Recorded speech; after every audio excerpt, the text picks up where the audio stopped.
Assalamualaikum warahmatullahi wabarakatuh. Pada kesempatan ini, akan saya bagikan sedikit penjelasan sederhana tentang Thariqah. Saya ambil dari tausiah Sang Kiai.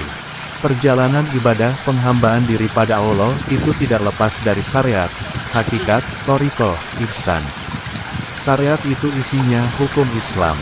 Hakikat itu isinya hukum iman.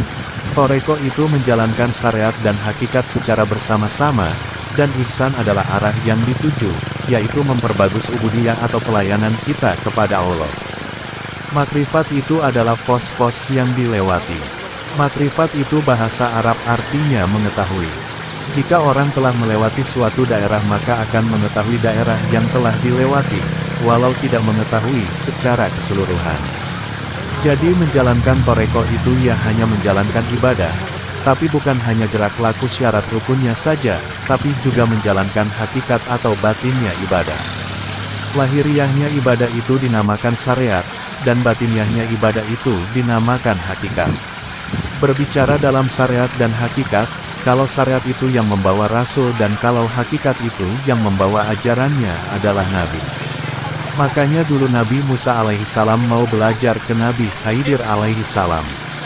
Kalau dalam literatur pembelajarannya, syariat itu wajib diajarkan, tapi kalau hakikat itu tidak wajib diajarkan, sebagaimana Nabi itu menerima wahyu untuk dirinya sendiri, kalau Rasul itu menerima wahyu untuk disampaikan kepada orang lain.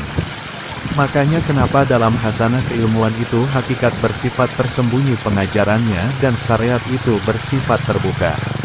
Karena iman itu adalah batin di dalam sanubari yang tersembunyi. Dan syariat itu semua perbuatan lahir yang kelihatan. Jadi isi hakikat itu ya keimanan, ketakwaan, sabar, ridho, ikhlas, amanah, tawakal, yakin dan semua perilaku ruhani.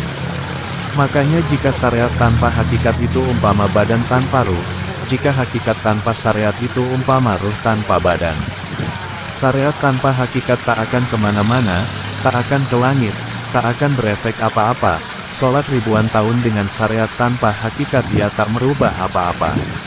Karena sesuatu bisa menimbulkan perubahan itu kalau sampai pada yang dituju, kalau di tempat saja namanya tidak ada perubahan. Karena pengajarannya hakikat itu tersembunyi, yaitu warasatul anbiya atau warisannya para nabi. Makanya pewarisnya juga tidak membutuhkan murid atau diperintahkan mengajarkan. Tidak mencari murid atau pengikut, beda dengan syariat, kalau syariat itu wajib diajarkan kepada semua orang Islam. Makanya ilmu hakikat itu diajarkan dari guru ke murid. Teorinya tidak bisa dicari di buku-buku atau di sembarang tempat. Kalau dalam Thariqah 10% itu ilmu teori menjalankan amaliyah, dan yang 90%-nya ilham. Karena di dalamnya ilham, maka proses pembelajarannya dengan disambungkan sanad silsilah keilmuan kepada guru-guru sebelumnya sehingga sampai ke Rasulullah Shallallahu Alaihi Wasallam, sampai ke malaikat Jibril, sampai ke Allah Ta'ala. Sambungan ini yang akan menjaga keilmuan atau ilham itu mengalir ke kita, terlindung di bawah sambungan guru-guru lewat bayat atau ikatan sumpah.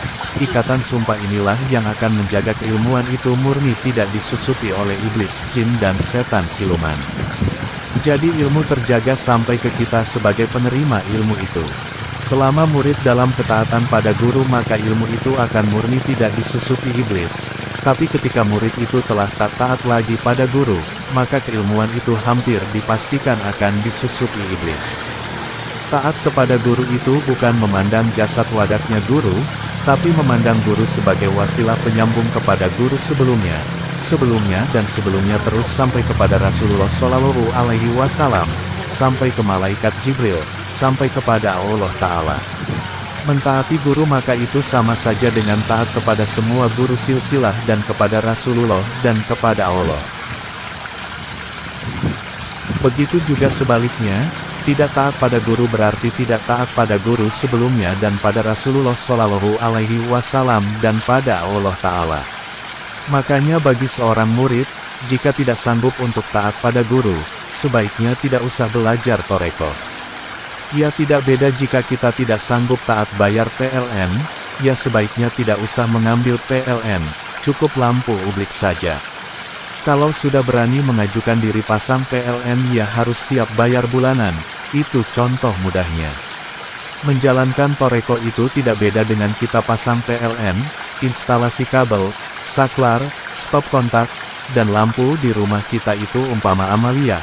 Entah itu zikir, sholat dan lain-lain, tidak bisa nyala atau listrik dipakai atau peralatan listrik dinyalakan tanpa adanya sambungan kepada PLN.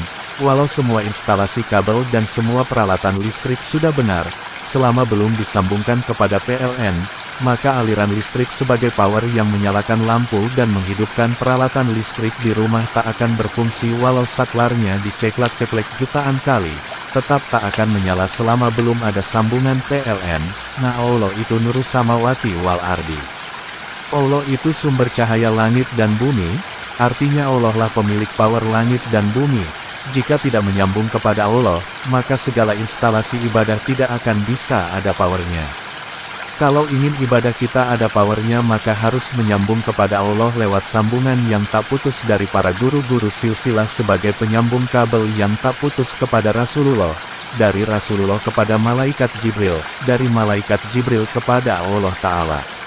Lalu bagaimana kalau kita menyambung sendiri, dengan mengirim Fatihah wasilah kepada Rasulullah Shallallahu Alaihi Wasallam? Lagi saya contohkan dengan PLN. Bagaimana kalau kita menyambung sendiri, diam-diam menyambung sendiri, itu kalau tidak salah namanya mencuri listrik dan oleh negara akan didenda dan dikenai hukuman kurungan penjara. Kita kirim Fatihah itu sebagai syukur kita bersyukur kepada mereka, Rasulullah Shallallahu Alaihi Wasallam, para nabi, para malaikat, karena telah membawa hidayah iman Islam kepada kita. Bukan menyambung yang dimaksud menyambung power itu. Sebagai manusia itu kita harus berterima kasih kepada manusia lain maka kita baru dinamakan syukur kepada Allah, jadi bukan menyambungkan power ibadah. Tahu kan PLN? Itu kalau ada yang mau minta disambungkan listrik pusat yang berwenang memberi izin, apa kita menyambung sendiri? Ya benar, yang memberi izin itu manajer listrik pusat, baru memberikan petugasnya untuk menyambungkan listrik, bukan dengan kita diam-diam menyambung sendiri. Begitu juga dalam Toreko, jadi petugas itu menyambungkan sambungan atau silsilah Toreko itu atas izin manajer pemilik power segala power yaitu Allah, jadi tidak petugas daerah yaitu guru Toreko dengan keinginan diri sendiri, atau dengan kita menyambung diam-diam. Kalau sambungan diam-diam, atau menyambung tanpa izin namanya sambungannya munkotek atau terputus.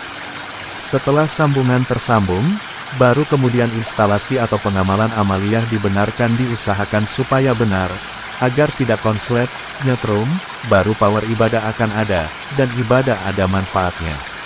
Ada manfaat yang bisa diambil, bisa ibadah sampai pada Allah. Ketika ibadah itu sudah ada manfaatnya maka ibadah itu baru bisa dipakai hal-hal tertentu. Diumpamakan listrik yang sudah menyambung ke PLN itu bisa dipakai muter televisi, nyalakan kompor, pemanggang, kipas angin, ngecas HP, nyalakan player dan lain-lain yang banyak sekali. Begitu juga ibadah, jika sudah menyambung kepada Allah, maka akan banyak manfaat bisa diambil.